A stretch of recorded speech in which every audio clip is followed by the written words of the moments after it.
नमस्ते। बीए भाग 1 सेमेस्टर 1 साहित्य जगत पाठ्यक्रम की एक कविता तेरी खोपड़ी के अंदर, जिस पर आज हम चर्चा करने वाले हैं।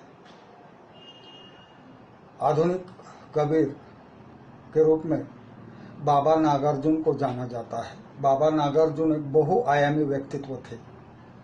एक साथ कवि, संपादक, वक्ता, राजनेता, उपन्यासकार, यानी गद्य और पद्य के लगभग सभी विधाओं में इन्होंने लेखन किया है। साथ ही ये उर्दू और मैथिली के भी रचनाकार रहे हैं। तो पत्रकारिता, राजनीति, लेखन, संक्षेप में जीवन का एक भी क्षेत्र ऐसा नहीं है जिसे नागार्जुन ने स्पर्श नहीं किया। यह कविता जो है तेरी खोपड़ी के अंदर इसी बात को स्पष्ट करती है। वर्तमान समाज में हम देखते हैं कि जातीयता दिन ब दिन बढ़ती जा रही है और इसी कारण हम और वे, यह जो भेद है यह हमें समाज में दिखाई दे रहा है। इस कविता में नागार्जुन ने इसी बात को स्पष्ट किया है। नागार्जुन एक दिन रेलवे स्टेशन से बाहर आते हैं, मेरठ में उतरे हैं और उन्हें कई विशिष्ट जगह जाना है। जैसे वे स्टेशन से बाहर आते हैं, एक रिक्शा वाला सामने से आता है और वह नागार्जुन को नमस्कार करते हुए कहता है कि बताओ आपको कहाँ छोड़ना है बाबा जी। जब नागार्जुन उसकी ओर देखते तो उसने गेरुए अर्थात भगवे रंग के कपड़े पहने थे, गले में रुद्राक्ष की माला थी, कान पे एक फूल था। तो नागार्जुन को लगता है कि यह हिंदू है। लेकिन नागार्जुन के साथ जो दूसरा आदमी था, जो नागार्जुन का साथी था, वो कहता है कि खबरदार इसके रिक्शे में मत बैठना, यह मुसलमान है। नागार्जुन प्रगतिशील चेतना के रचनाकार है, इसलिए उनके मन में ऐसी कोई बात नहीं है कि यह मुसलमान की सवारी क्यों ले या हिंदू की सवारी में ही क्यों न जाए, ऐसे कोई उनके मन में विचार नहीं थे। और वे उसी के रिक्शा में सवार होते हैं। सवार होने के बाद वो रिक्शा वाला जो है वो अपनी आप बीती बताने लगता है और वो कहता है कि मैं मुसलमान हूँ। 8-10 दिन कस्टमर उसे रेगुलर नहीं मिले, इसलिए फाका की नौबत आई थी और इस कारण उसने ये हिंदू पहनावा जो है वो पहना हुआ है। आगे वो कहता है कि अब मैं चुटिया भी रखूंगा, यानी मुसलमान होकर भी अपना पेट पालने के लिए उसे हिंदू पहनावा करना उसके लिए अनिवार्य है। और यही वजह है कि नागार्जुन को बड़ा दुख होता है। वैसे असल में उसका नाम है कल्लू, और ये जो कल्लू है ये गांव के बाहर उसका कुनबा यानी उसका परिवार रहता है। वह नागार्जुन से बहुत सारी बातें करता है और नागार्जुन उसकी आप बीती सुनकर बड़े दुखी होते हैं। उसने अपना कल्लू यह नाम बदलकर प्रेम प्रकाश रखा है। हालांकि वो प्रेम प्रकाश कहता है, वो बात अलग है। और नागार्जुन को वो अपने गंतव्य पर, उनकी मंजिल पर छोड़कर वापस चला जाता है। तब नागार्जुन को धीरे धीरे ये बात समझ में आती है कि ये कलीमुद्दीन रिक्शा वाला है, लेकिन अब वो प्रेम प्रकाश कहलाना अधिक पसंद करेगा।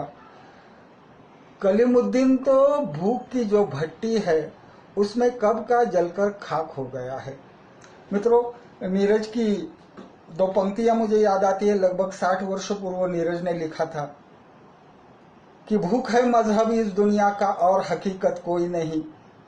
भूख है मजहब इस दुनिया का और हकीकत कोई नहीं। बच के निकल जा इस बस्ती में, करता मोहब्बत कोई नहीं। बच के निकल जा इस बस्ती में, करता मोहब्बत कोई नहीं।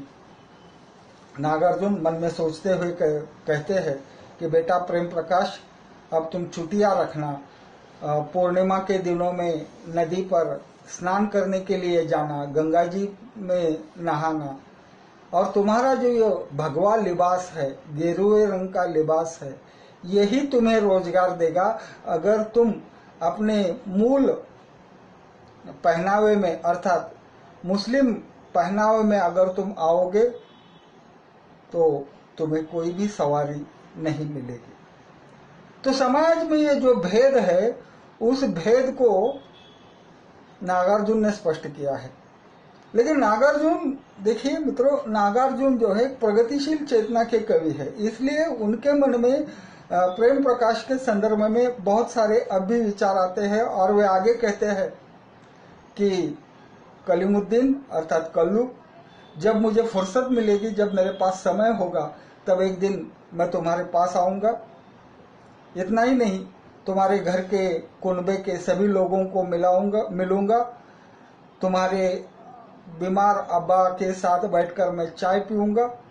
तुम्हारे जो नन्हे मुन्ने हैं बच्चे, वो मेरी दाढ़ी को नोचेंगे और खुद को खुश रखेंगे। और बहुत सारी बातें जो है वो नागार्जुन अपने मन में सोचते हैं।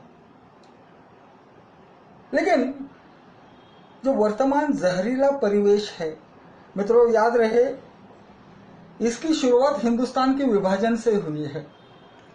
भारत और पाकिस्तान, इन दो राष्ट्रों का जब से निर्माण हुआ, उस समय से लेकर आज तक हिंदू और मुसलमानों में जो खाई है, वो अभी तक जो है वो पटने का यानी खत्म होने का नाम नहीं ले रही।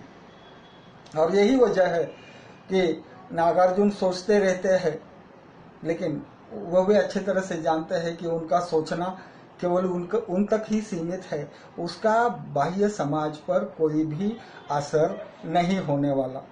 और आगे क्या होगा, ऐसा वे सोचते हैं।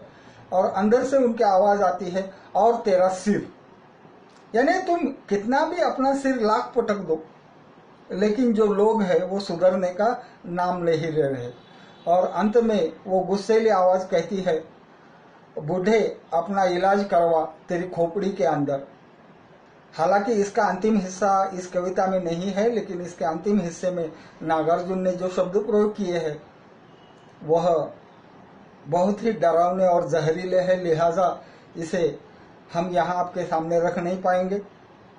तो कुल मिलाकर यह कविता जो है हिंदुस्तान के विभाजन की त्रासदी के बाद जो है वह हम लोगों के बीच जो खाई है, जो दूरियां है, वो कभी भी मिट नहीं सकेगी। हम कोशिश लाख करते हैं, लेकिन वह मिटने का नाम नहीं लेती। यही बात नागार्जुन ने जो है वह इस कविता के माध्यम से स्पष्ट किया है।